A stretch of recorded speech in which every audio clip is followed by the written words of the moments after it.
All right, let's bring in Basem Naim, a member of Hamas's Political Bureau. Sir, you're joining us on Zoom. Thanks for joining us in the news hour. Can you give us a sense of where the ceasefire negotiations stand right now? Thank you very much.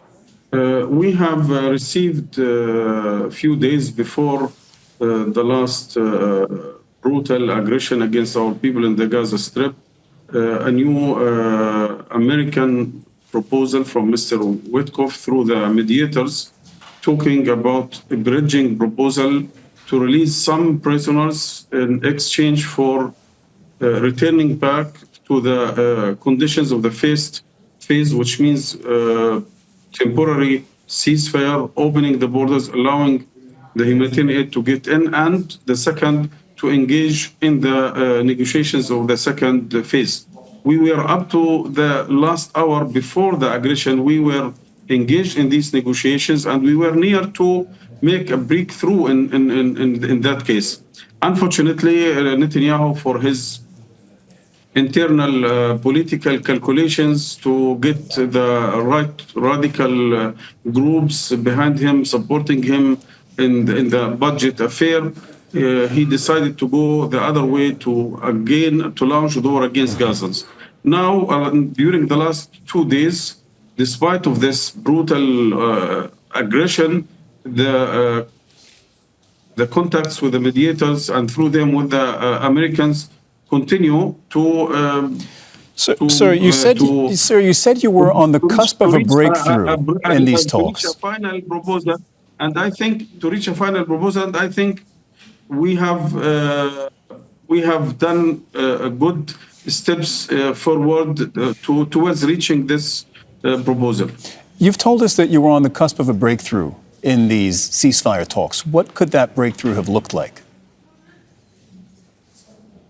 Again, releasing some of the prisoners, without talking now about numbers, schedules along 50 days, but in return, to return back to the ceasefire, temporary ceasefire of the first phase condition, to open the borders, allowing everything to get into Gaza, and then to engage in the negotiations of the second phase, which includes how to end the war, how to reach a permanent ceasefire, and the total withdrawal of the Israeli forces, and prisoner exchange on both sides, to prepare for the third phase, which means exchange of bodies and launching the process of rebuilding. But mainly we are talking about the second phase, how to engage seriously in the second phase negotiations based on this bridging proposal.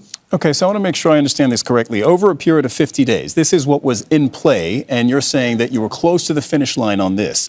What was in play was a temporary period of 50 days during which Hamas would have released, did you say many or all of the captives? I didn't get that. Without talking about numbers. Okay, we're not talking about numbers. So Hamas would have released some of the captives in exchange for Palestinian prisoners, in exchange also for humanitarian aid coming into the Strip. That bridging proposal in that temporary period would not have seen Israeli troops pull out. There would have been further talks on this key issue for Hamas, which is Israeli troops leaving the Gaza Strip, during that bridging period. Am I right about that? Unfortunately, the Israelis were aware about these negotiations with the mediators, with the Americans through the mediators, that we were near to make a breakthrough. But again, based on his internal calculations, how to get back these right radical groups behind him in the budget affairs, he decided to sacrifice the life of the captured Israeli soldiers and to kill more than 600 Palestinians, most of them women and children. But now, at least now, we still in the negotiations. I think we have made good steps forward, that we might reach soon a bridging proposal again to exchange a few captured Israeli soldiers for 50 days of the extension. If you can see it, extension of the first phase, the temporary ceasefire, opening the borders, allowing everything to get in, and this is what is most important, to engage seriously in the second phase negotiations, which has to end, according to the mediators, with the guarantee of the Americans with an ending of the war and permanent ceasefire, total withdrawal of the Israeli forces. Are you getting any traction on this? Hamas has been steadfast in its position since the middle of last year that it wants any ceasefire deal, any final ceasefire deal to allow this war to end, right? Any ceasefire deal must end the war. That has been your position. Is that still your position? Or are there perhaps more bridging proposals and more intermediary deals that might be made?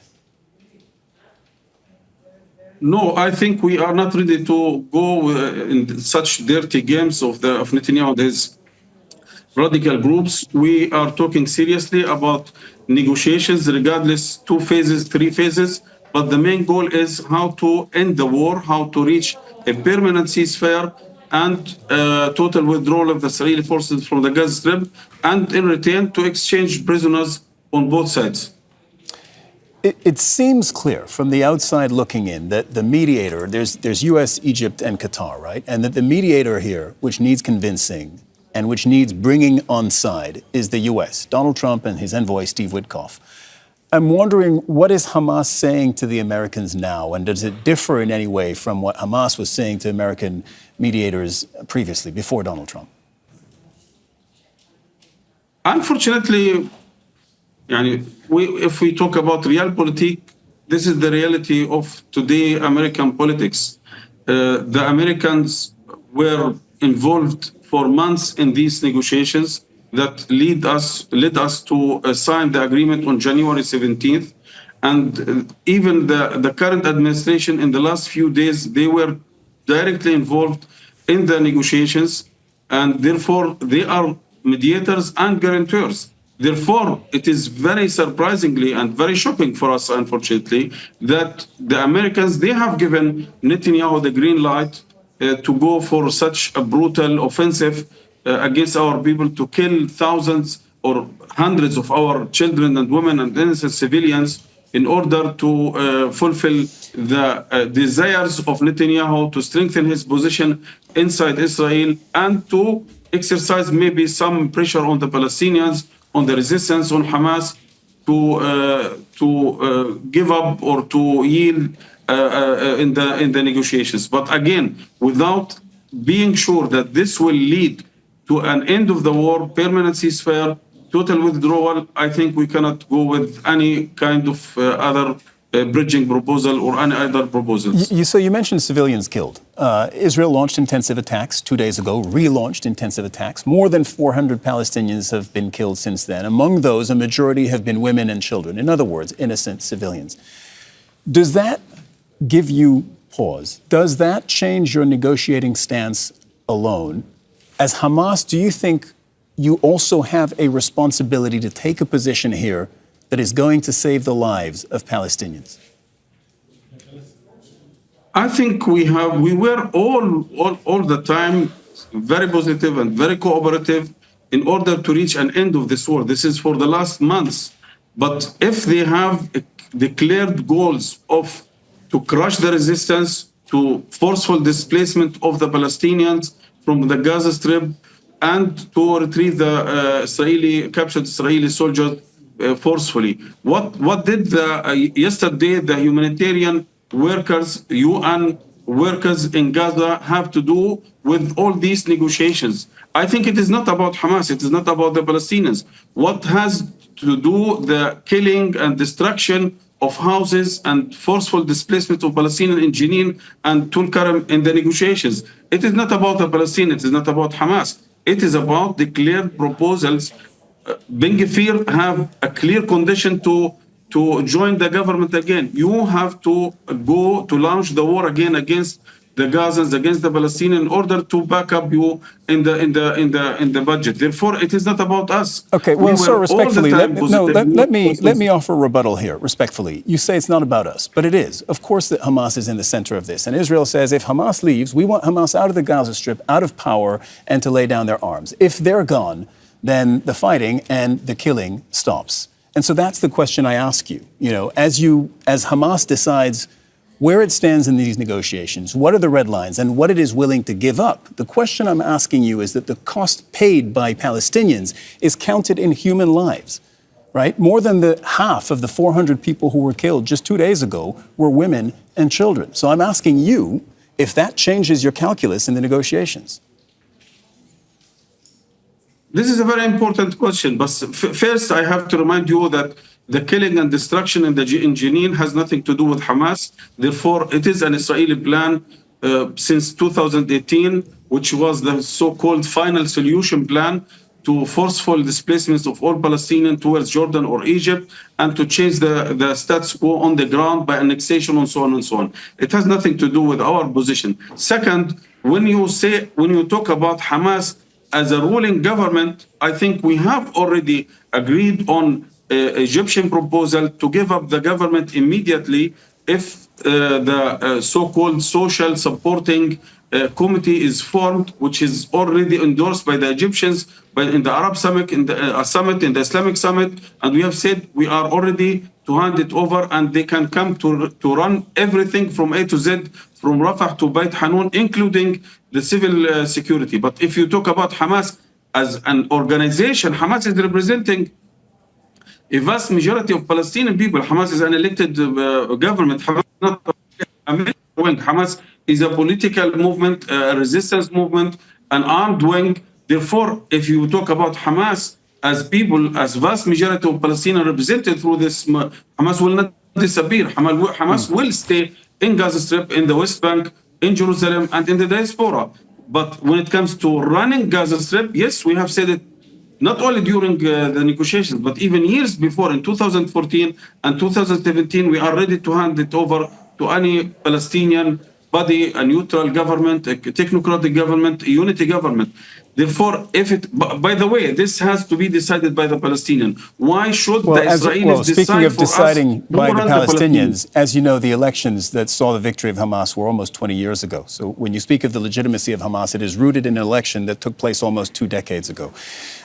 What do you say to Palestinians living in the Gaza Strip? In all documents, we have always called for immediate, transparent, free elections at all levels. That is true.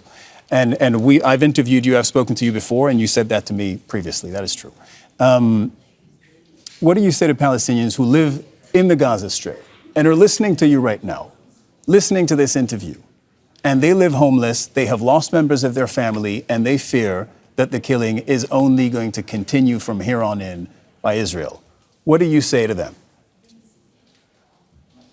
First of all, I am talking not to foreign people. I am talking to my own people, to my family, my brothers and sisters and the grandchildren who are still living in Gaza. Therefore, I am caring about them much more than anyone else. I am talking about the lives of my beloved people. What I can say that we are doing the maximum day and night, 24 hours, 7 days a week, to find a way to get out impasse, to end the aggression, to go further towards ending the war finally and totally, and to give Gaza a chance to survive or to build a better future. All right, Basem Naim, member of Hamas's Political Bureau, thank you for joining us for the Al Jazeera News Hour. Please, thank you very much. Make sure to subscribe to our channel to get the latest news from Al Jazeera.